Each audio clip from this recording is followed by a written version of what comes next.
My finger hovers over the blue post button. 3 years of therapy, 2 decades of silence, and one final phone call from my mother, all condensed into this moment. The cursor blinks like a heartbeat. In the text box above, 12 paragraphs of truth wait to shatter the carefully constructed lie my family has been living. I can already hear my phone buzzing with notifications, can already see my aunt's horrified face, can already feel the weight of 28 years of keep it in the family lifting off my shoulders. I take a breath that tastes like freedom and betrayal in equal measure. Hi, I'm Sarah. 3 days ago, I thought the worst conversation of my life would be telling my therapist about the panic attacks. I was wrong. The worst conversation happened yesterday, sitting in my childhood kitchen while my mother chopped vegetables for dinner with the mechanical precision of someone who's been avoiding eye contact for 30 minutes. Sarah, honey. The knife paused mid-chop. Your cousin Melissa called.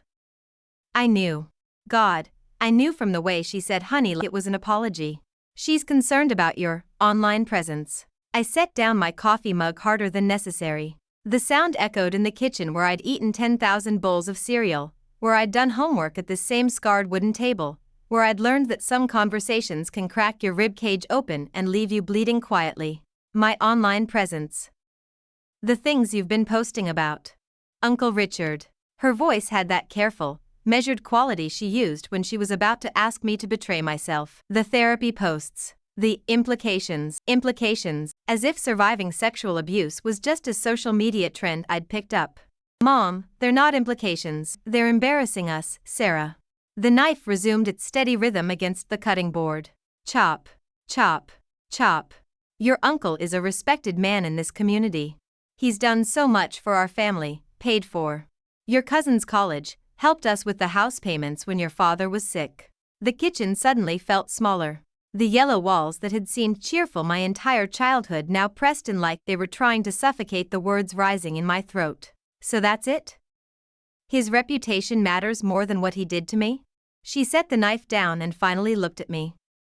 My mother, who had kissed my scraped knees and stayed up all night when I had pneumonia, who had taught me to be strong and independent and to never let anyone diminish my worth, looked at me with tired eyes and said, "It was a long time ago, honey.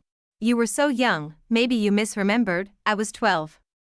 My voice came out steady, which surprised me. I remember every detail. I remember the way his hands shook when he touched me. I remember how he told me it was our special secret. I remember throwing up in your garden after the first time because I knew something was wrong but I didn't have words for it. Yet. The silence stretched between us like a chasm. Somewhere in the distance, a neighbor's dog barked. The refrigerator hummed. Normal sounds in a moment that felt like the world tilting off its axis. Sweetheart. Her voice was softer now, pleading. I'm not saying it didn't happen. I'm just saying, does the whole internet need to know? Does our family need to be destroyed because you're working through your trauma so publicly? Working through my trauma. As if healing was something shameful, something to be hidden in the dark corners of therapy offices and private journals. Who else knows? I asked. Knows what? That Uncle Richard molested me. Who else in the family knows? The pause was 1 second too long. Your Aunt Linda suspected something years ago. And your grandmother, she made some comments. The room spun slightly. Grandmother knew? She never said anything directly, but there were hints, warnings to keep you away from him at family gatherings. She was always very careful about that. 28 years old, and I was just learning that my family had been playing an elaborate game of pretend my entire adolescence, smiling at Christmas dinners where they seated me carefully away from my abuser, accepting his gifts and his help with college tuition while whispering warnings to each other about keeping little girls safe. So you all knew. You all knew, and you let me think I was going crazy. You let me think maybe I made it up, maybe I was being dramatic, maybe we were protecting you. Her voice cracked. We were protecting the family. By protecting him? By not letting it define everything. By not letting it ruin your cousin's relationships with their father. By not destroying your uncle's career. By making me carry it alone. I stood up from the table where I'd done homework and eaten birthday cake and learned that love, apparently, came with conditions. The chair scraped against the floor like fingernails on a chalkboard. I'm 30 years old, Mom. I spent 2 decades thinking something was wrong with me. I couldn't maintain relationships because I couldn't trust my own instincts. I had panic attacks in grocery stores because some man would brush past me and my body would remember things my mind tried to forget. I lost jobs because I couldn't concentrate, couldn't sleep, couldn't function like a normal human being. And you want me to keep protecting him?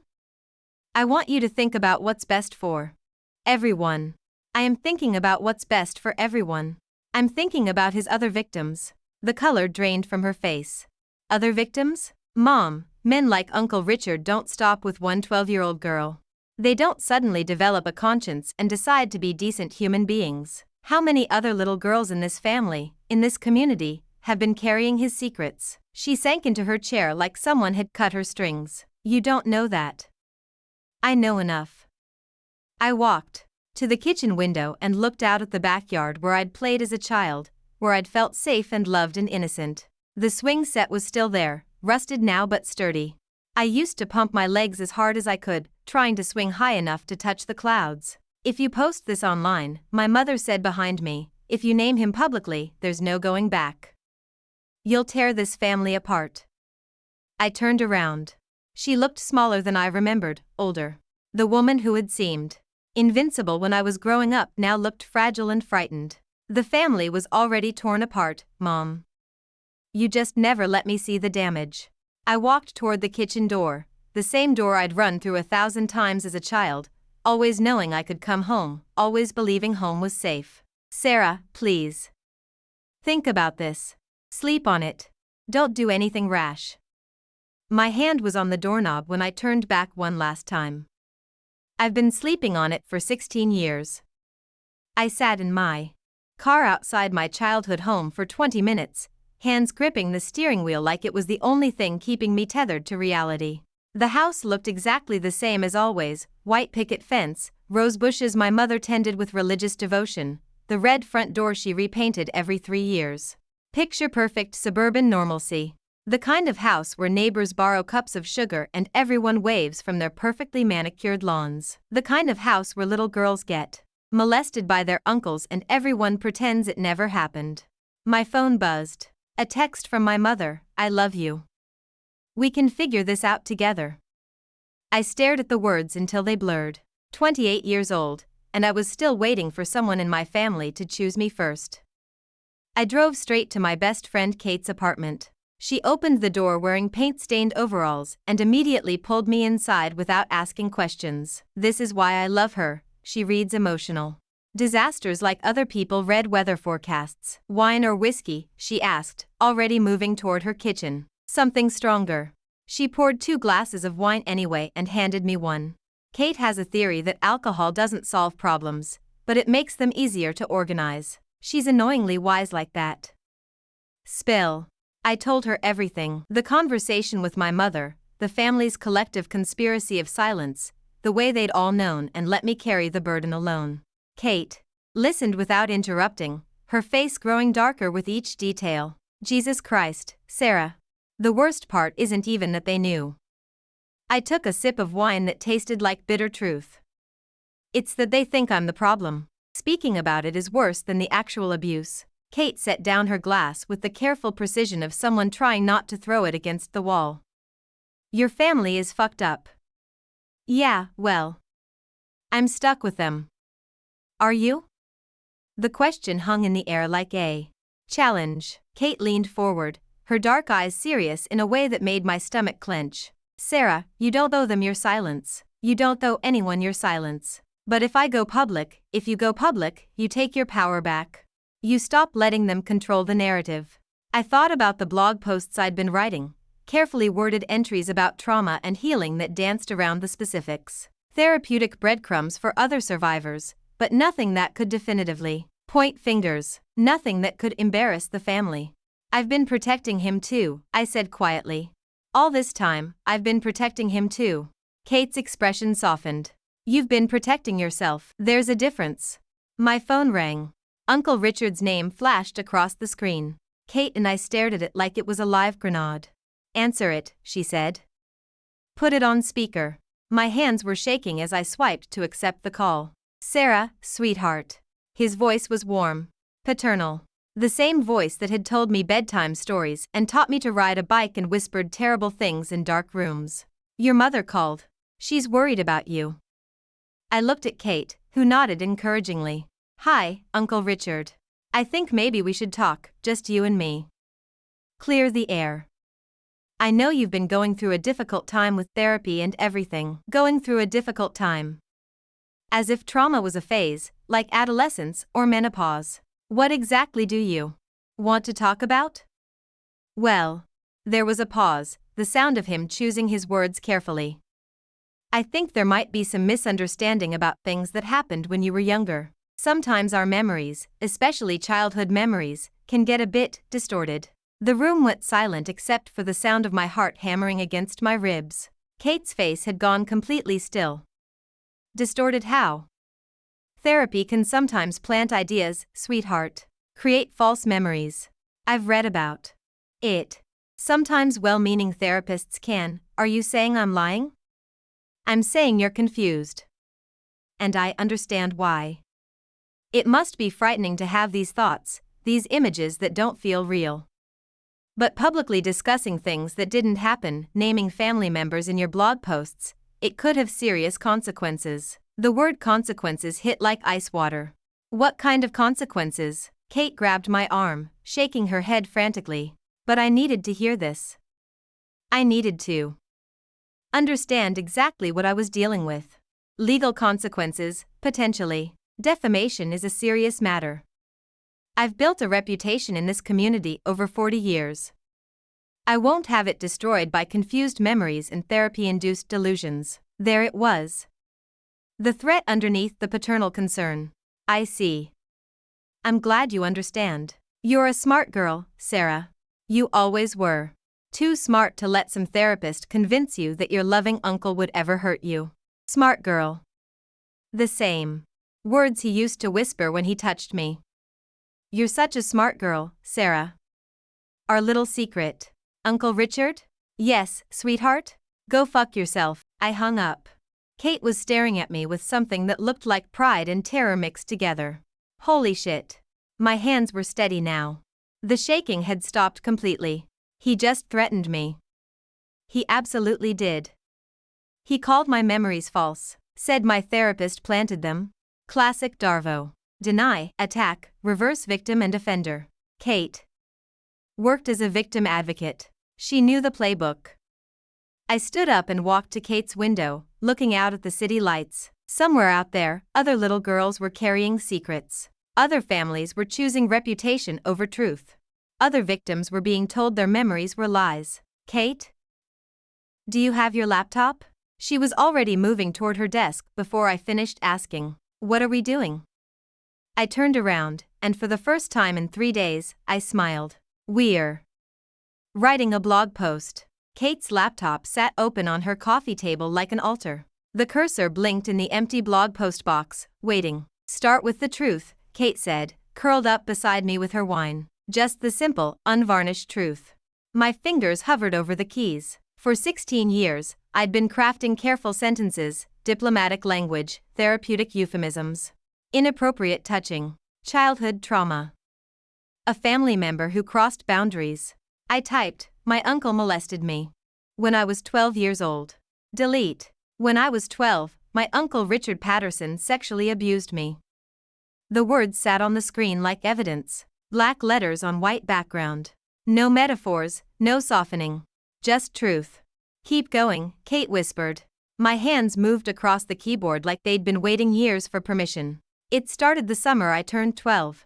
My parents were going through a rough patch financially, and Uncle Richard offered to let me stay with his family for a few weeks while they figured things out. He was the successful brother, the one with the big house and the respected job and the perfect family. Everyone looked up to him. The first time it happened, I was watching TV in the basement. He came downstairs and sat next to me, closer than felt normal. He put his hand on my leg and told me I was growing up to be such a beautiful girl. When I tried to move away, he held my leg tighter and said we should keep this between us. That it was our special bond. It escalated from there. I stopped typing. My chest felt tight, like someone was squeezing my lungs. Breathe, Kate said. You're doing amazing. I told my parents when I came home. Sort of. I said Uncle Richard made me feel weird and uncomfortable. I was 12. I didn't have words for what had actually happened. My mother asked if he'd been inappropriate with me, and I said yes. She got very quiet, very still. Then she asked if I was sure, if maybe I had misunderstood his intentions. I said I was sure. She told me she would handle it. That I shouldn't tell anyone else, especially not my father, because it would complicate things. She said Uncle Richard was going through a difficult time with his marriage, that men sometimes acted strangely when they were stressed, and that the important thing was to make sure it never happened again. It never happened again because I refused to be alone with him. But he stayed in our lives. He came to every birthday party, every Christmas dinner, every family gathering. And I had to sit at the same table and pretend everything was normal. My phone buzzed. A text from my mother, "Please don't do anything you'll regret."